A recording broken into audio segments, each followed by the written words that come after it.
Good evening. Welcome to the Town of Basalt Planning and Zoning Commission meeting on October the 15th. Can we have a call to order? All right. Bill Marin. Sorry to catch you chewing. Being higher. Yo. Kyle Oberketter is not here. Eric Vozek. Here. Rob Levitt. Yes. Cindy Hirschfield. Here. Katie Hostetler. Here. Mike Horvath. Here. Bob Kaplan. Here. And Ben Firestein. Here. Excellent. You have a quorum. Fantastic. First item on agenda is to approve the minutes. We have 2 minutes. One's from July 16th and the other's from September 17th. Do we have any commissioner changes, corrections? If not, we can entertain a motion to approve. Motion to approve both? Sure. Second? We have a first, a second from Rob. All in favor? Aye. Great. Thank you very Carries. much. Excellent. So the next item then is a public hearing on code amendments to Chapter 16 of the town's municipal code. And I will give it to staff for a presentation. Yeah, thank you. Let me please share my screen, just a quick second.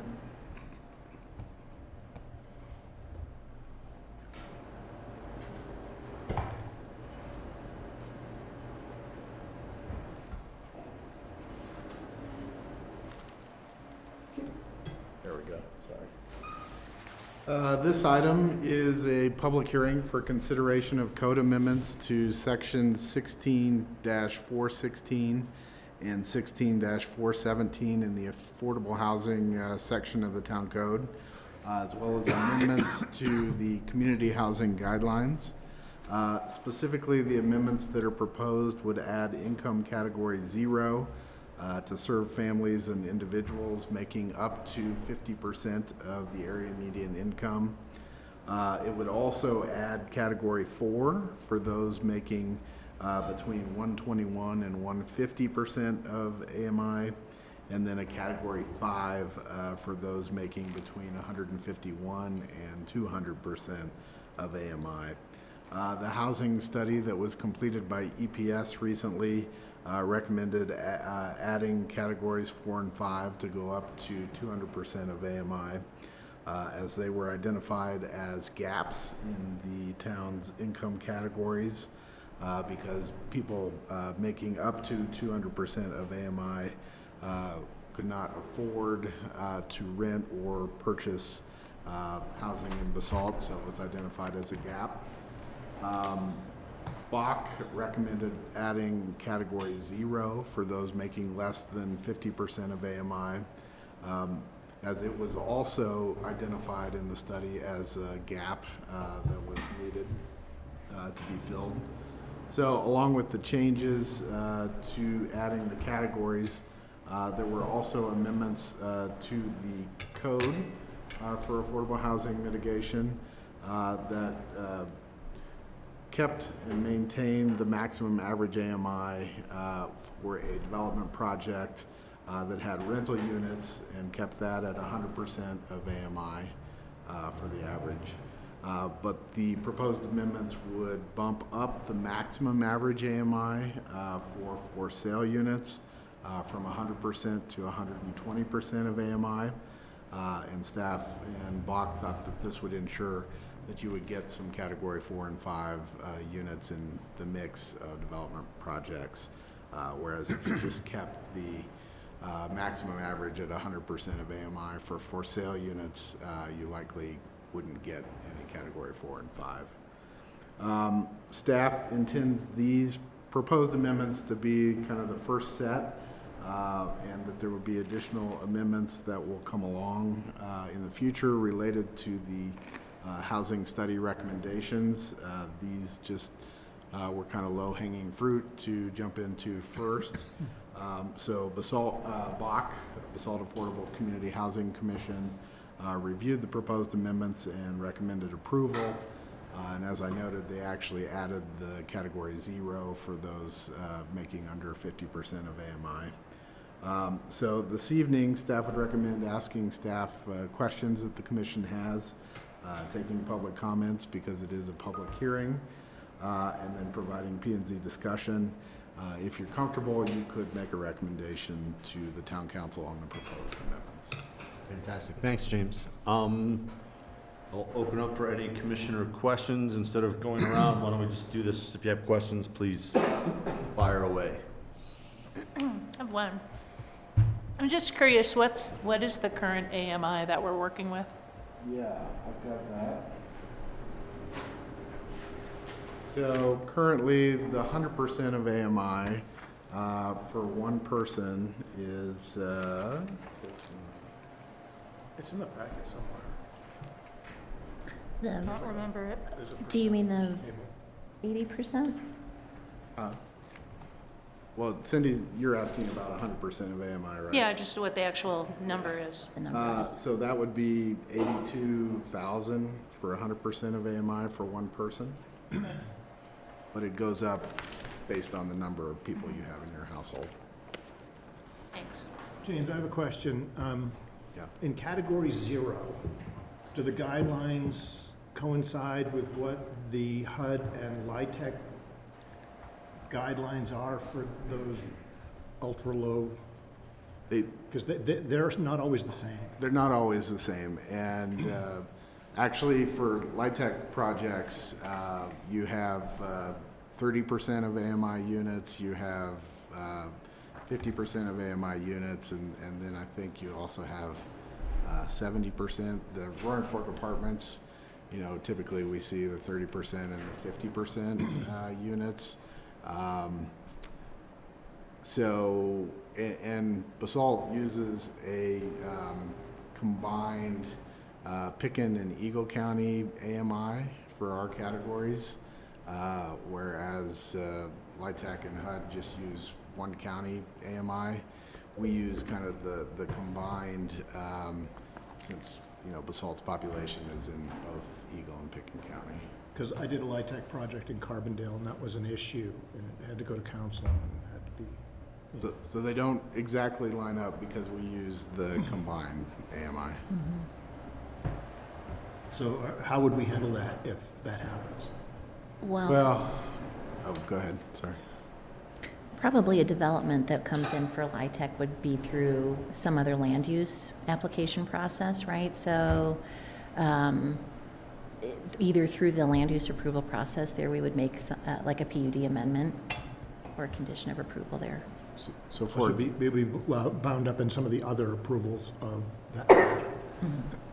as an example, the Roaring Fork Apartments, when we did the approvals on that project, which was a LIHTC project, we have backup deed restrictions that go with our AMI levels, but they have to qualify individuals for their units that are 30% and 50%, based on Picken County's income limits, since the project's in Picken County.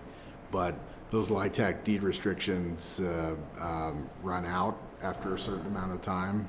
So we've got backup deed restrictions that are based on our income levels once those run out. That's like 30 years. Yeah, it's like 30 years. Any other questions?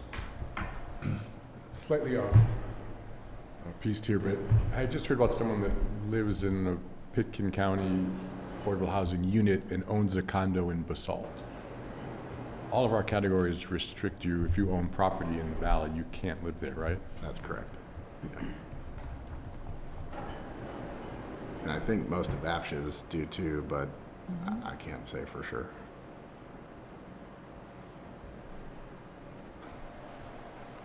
If there are no other questions, I will open up for a public hearing public comments, at 6:12. James, I don't see anybody online. Do we want to give the instructions or? Sure. The instructions to join the meeting online to provide comments to the Basalt Planning and Zoning Commission are on the second page of the packet materials that are on the town's website at basalt.net. And then go to the tab for agendas and minutes and click on the October 15th, 2024 P&Z meeting, and the instructions for joining the Zoom are on the second page of that packet. If you want to give it a minute, we'll... Yeah.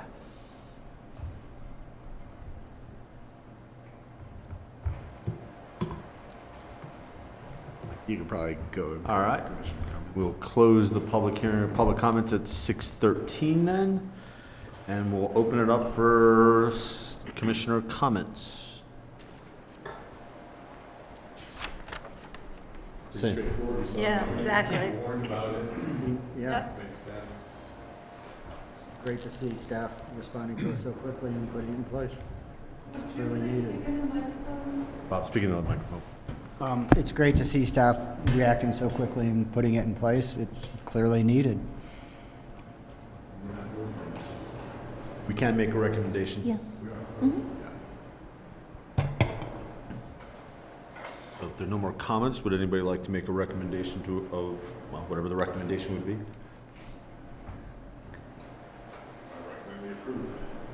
We have a second. Second. Do you want a roll call or just a voice tally? I think we can just do a voice vote. All in yeah. favor? Aye. Aye. Motion carries. Great. Excellent. Thank you. Second item, continuing with our code amendments, now code amendment to Chapter 18 in regards to sustainable building regulations. All right. So this is a proposed amendments to Chapter 18, the building code, the sustainable building regulations. And just for a quick background for anybody watching, the town adopted the sustainable building regulations in 2022. The town of Basalt was one of the first organizations in the valley to adopt electric-ready and electric incentivized construction. We're not the first, but we're one of the first.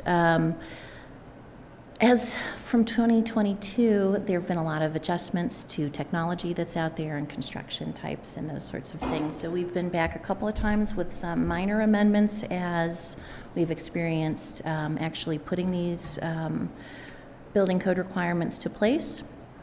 One really neat thing that's happened since that 2022 adoption, which is that Holy Cross had then anticipated not having fully renewable energy sources until 2030, which caused our sustainable building regulations to include photovoltaic panels on certain types of residential and commercial construction. To everyone's excitement, Holy Cross is now achieving approximately 90% renewable power supply in 2024. So they are well ahead of schedule, and this is changing the need for requiring PV on type 1 construction.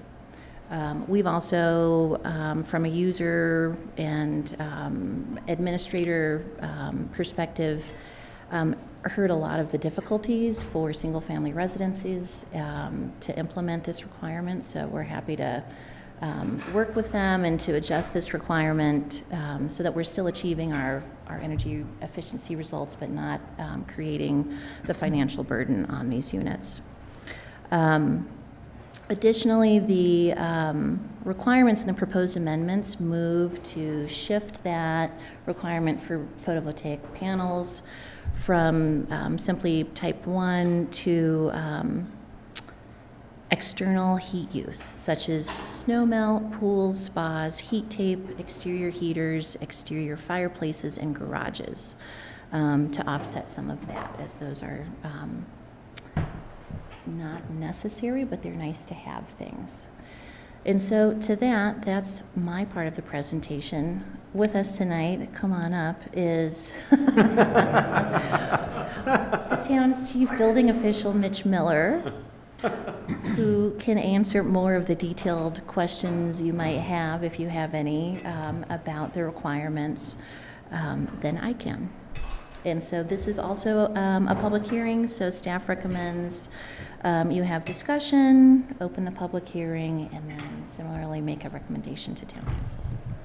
Thank you, Michelle. Mitch, anything to add, or just wait for questions? I think your questions would probably be the best thing to go with. Same idea? En masse, I guess? Rob's jotting some notes down. Questions? I'm sure lots of things jumped out at us. I have a question.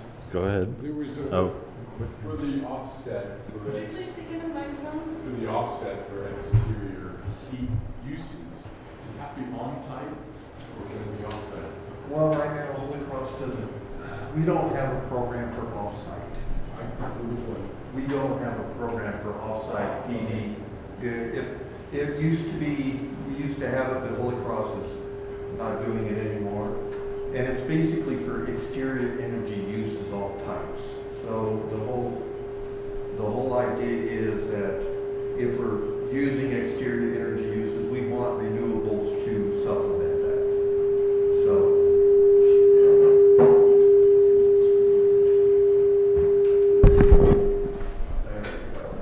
You're a smart don't girl. move, Sarah. um, so, you know, that's the basic idea. Pick this one. Thought she was coming again. Uh-oh. What is it? Uh-oh. Pick that one. There we go. I thought I had 11. Don't. So, you know, trying to weigh this out, to be fair, and to have some common sense to what we're trying to do. This seems to be the best way of going. It's, the other set to this is, with the renewable energies we were getting from single-family homes, our rating for HERS, as we had a HERS rating of 40, 45, depending on if you had gas and electric. The PV solar was an essential part of getting down to these HERS scores. So part of this is we're going to have to raise the HERS scores to be within a reasonable set for people to achieve. So there's kind of two different parts to this. The scores I put in here are just kind of more of what I've seen people come in with a really good package house without the PV on. And so I've tried to adjust it. There might be some more real hard to look at what we need to do with it, but I think it's a fair, reasonable scenario. Basically, if you have gas and electric to the house, the original, the first score was 40, and now I've changed it to 52. And same if you were all electric, it was a 45 HERS score, and now we've changed it to 55. Are you familiar with HERS and its purpose? That was kind of about my question, was with the HERS ratings. Does this apply to multifamily? Commercial buildings at this point are the same as they always were, but we have multifamily commercial. There will be some effect to it, yes.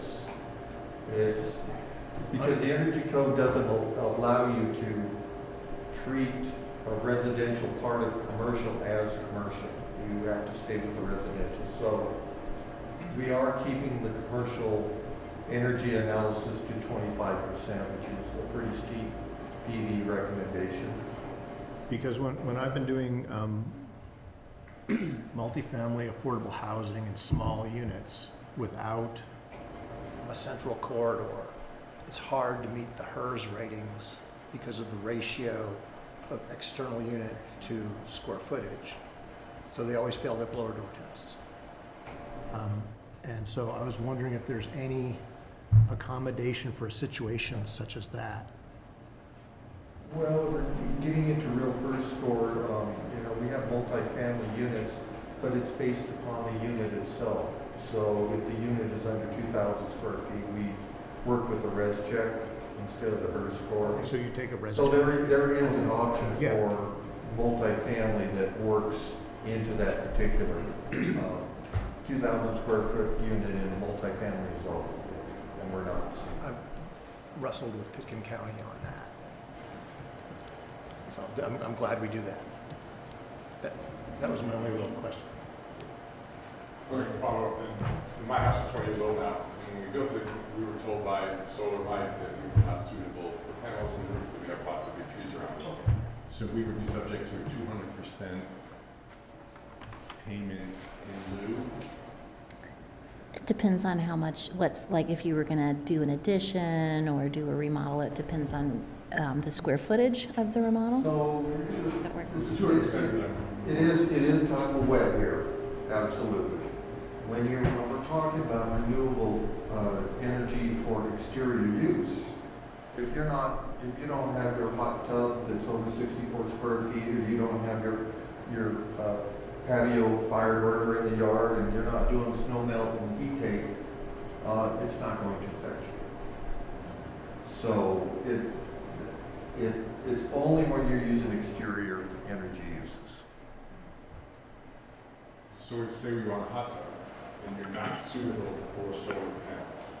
Well, your hot tub is exempt up to 64 square feet, which is a general 7-8 person hot tub. And there, of course, there's certain criteria you have to meet, but it's pretty common for people to have a hot tub and not have that problem with exterior use. But if in your case, if you do not have access to solar and you're not able to do it, once again, it's a choice. So that 200% is a choice for you to do certain things with exterior uses, not because you're putting so many square foot on the roof. What we're doing is regulating and sizing our PV for new residences and stuff by the square footage of the footprint. So we're no longer doing that. So that takes it out of mandatory to being a choice by the consumer to want to use these exterior energy uses. So the 200% is probably something to maybe keep people from wanting to do. Are we using the same rep fees that the rest of the valley is using? They're real close. We're using the same type of calculator. Everybody has a little bit different on certain items, but I think the pricing is really close with the exception to, I think Aspen has much higher prices. So we're looking at doing a patio remodel for clients in Aspen. They want a large outdoor gas fire pit. Anybody guess what the rent fee was on it? 30 grand. No, You can double it Okay. and then keep going a little bit. I think it was $61,000 or $62,000 rent fee.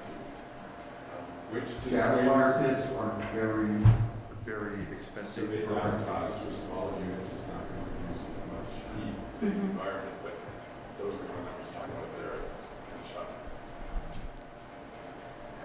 But it's the gold on it it. makes an impact. That's the point.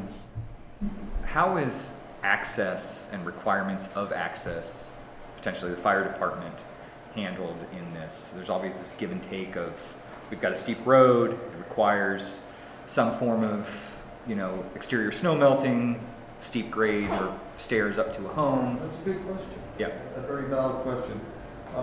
We work with heat tape as in, to protect the structure.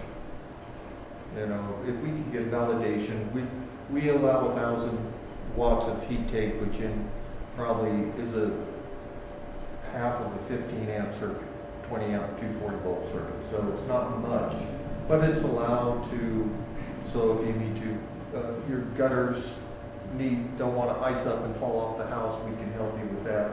But as people propose to me that this is for so the building doesn't get damaged, I can evaluate that and we can work with that. Now for snow melt on pavement and so forth, we really haven't run into much snow melt. I do have a place up on Ridge Road, that very steep driveway.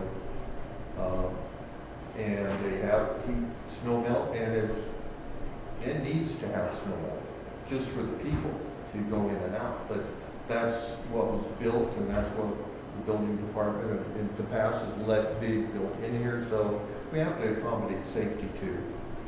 But if they go and try to get a remodel on their house, for example, and you've got this then grandfathered in snow melt, what clawback requirements would be potentially implemented? Well, there's nothing on, I do know Aspen has some new programs on that, to where they allow 20 years of life, and then if you want to remodel, then in your 10 years past your 20 years life, then they will credit you 10 years on that and recharge you out. Basalt hasn't gone to that point because we just don't have that type of snow melt in here. I would imagine if it really starts to become an issue, Yeah. then it'll be addressed pretty immediately. We're not going to ignore it, but if somebody, once again, I had a remodel up there, but we weren't going to take away what it had. Mhm. Now, if they start tearing stuff up, then we might have to revisit it for that purpose to make sure it's a valid system. And then I saw the notice here about all projects having to go to LEED Gold, and then a offset program. Can you explain how that offset program is being handled for the SRP fees and the LEED fees? What was that?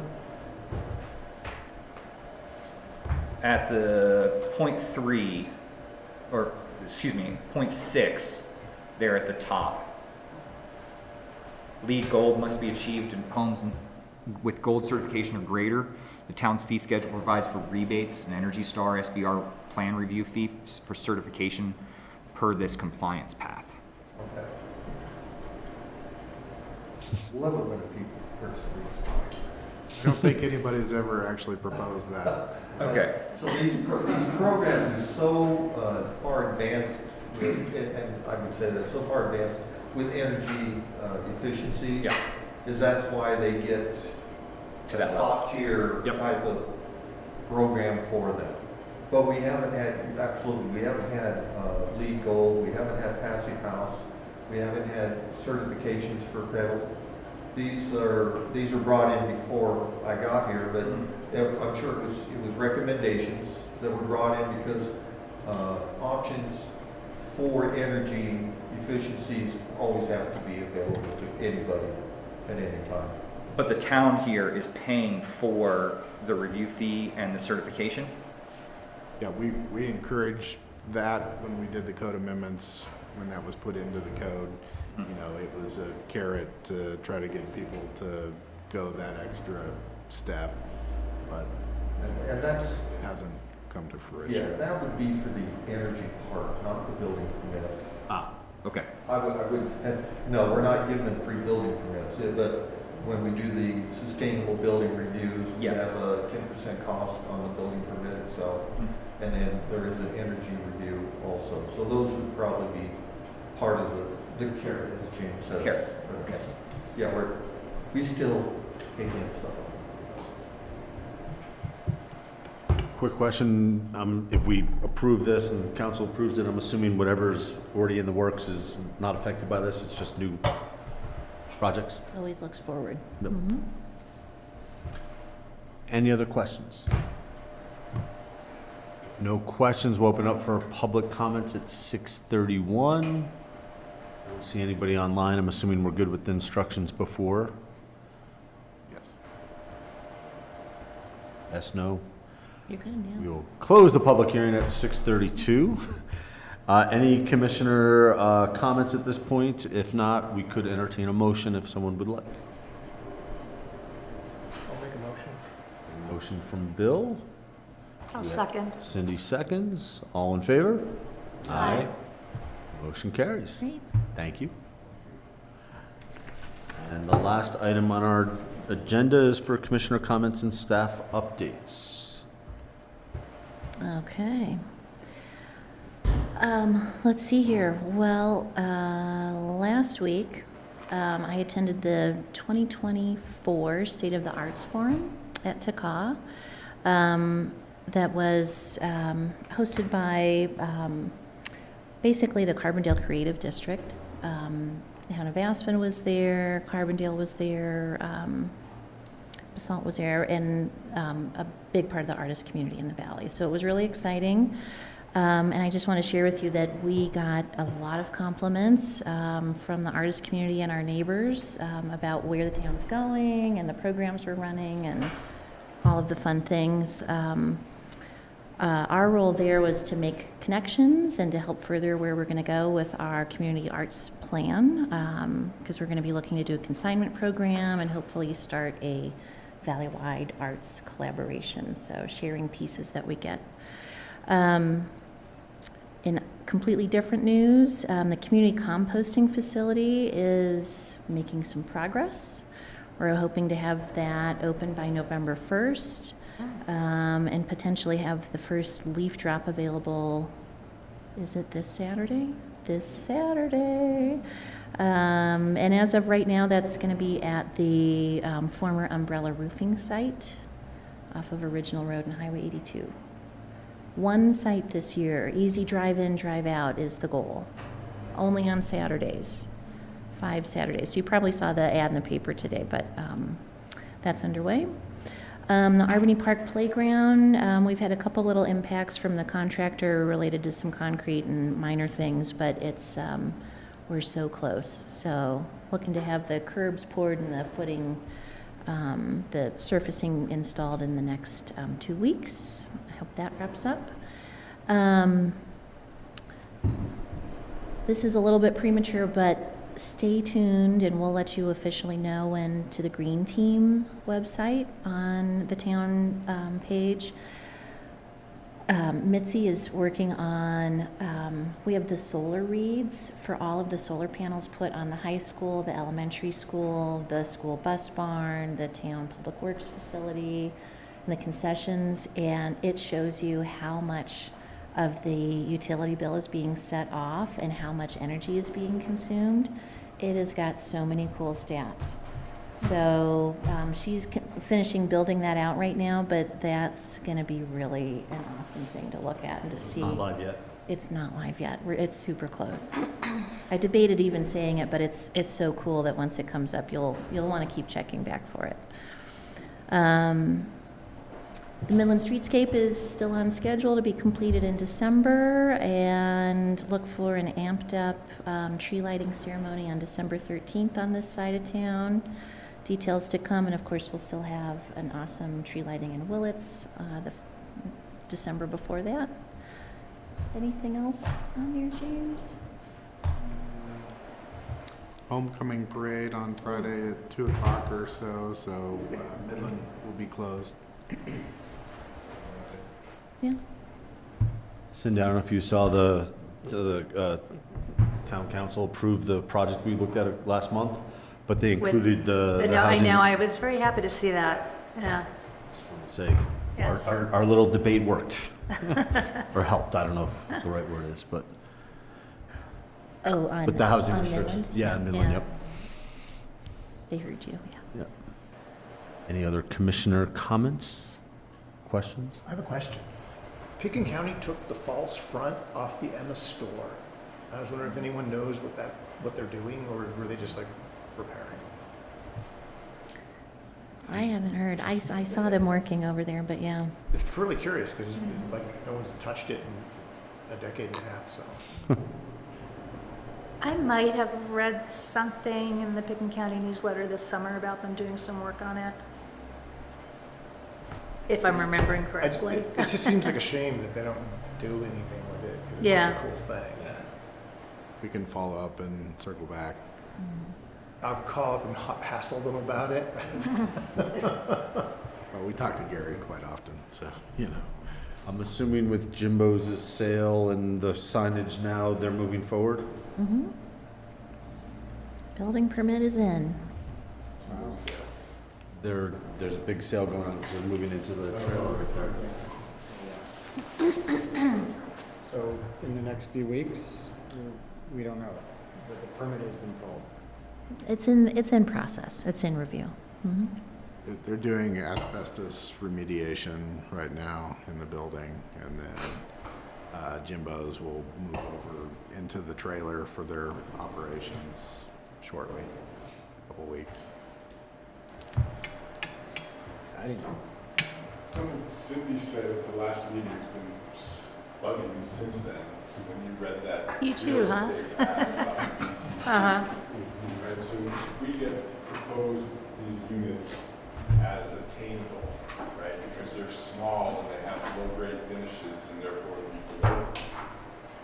And then they advertise them in Denver, and we don't, people can buy them and make them second home on the weekends, exactly what we're trying to avoid.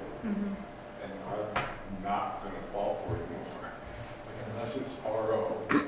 It's the same as Dot Smell behind me, because I, track the sales We go and down the list. from but all over. It's just becoming so blatant now.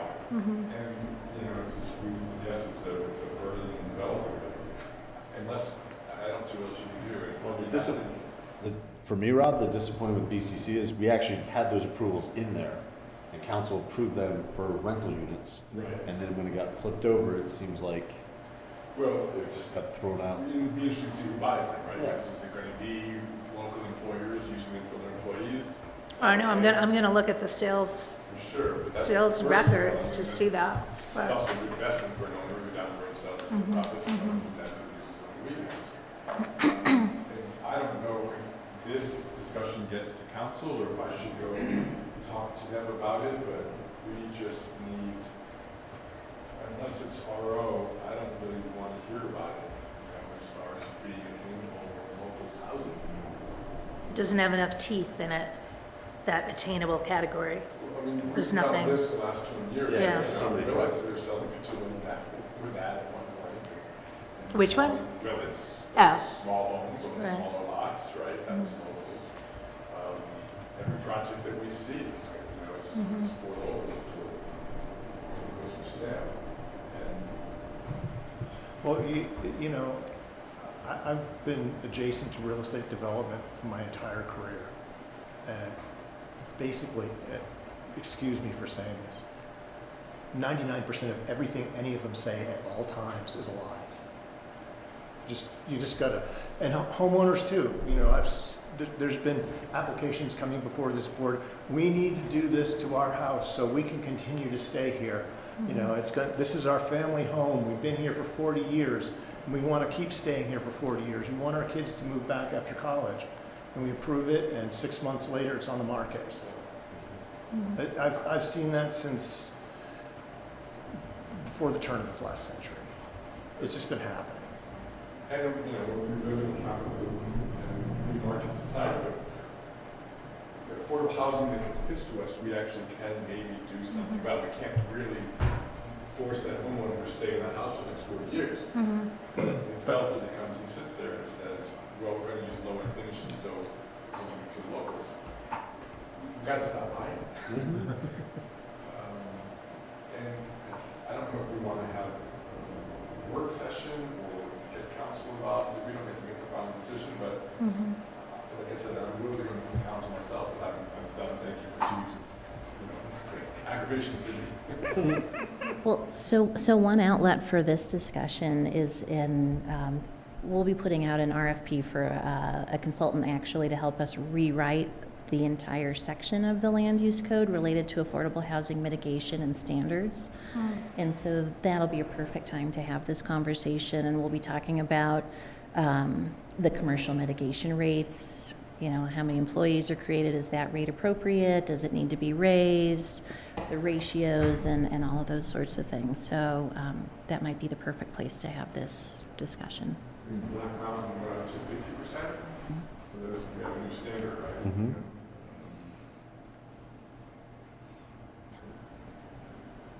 I think your comments are valid, yeah. very valid. Yeah, especially in line with what we're talking about with these additional affordable housing categories. It does provide more room to create that housing that then we can saddle with an RO and force people to. That's a good point. Well, 5 is 200% of AMI. So can we have just RO? There is, it's not a mitigation scenario, so, you know, we typically use RO in a negotiation with a developer above and beyond our mitigation But requirement. affordable housing can't be purchased as a second home, No. correct? True. That's true, yeah. It's just a residency requirement. It's just a residency requirement. But those categories are only going to apply to right now 25% of units, right? Right. Yes. And then the other ones that they tell you are going to be attainable. That's where something else needs to be employed. It kind of says something about our community when 200% of AMI requires affordable housing. It does. Different discussion, but. Yeah, I'm just saying. That's where we are, especially as our incomes are increasing medical. You know, I'd love to make 200%. I'd love to make 100% of AMI.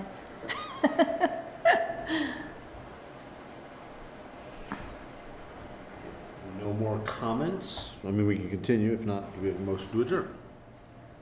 Motion to adjourn. Do we have a second? Second. Ooh, 3 of you fighting over, it. I think. So. Jinx. All in favor of adjourning? Aye. Meeting is closed at 6:44. Right, we did it. Did it.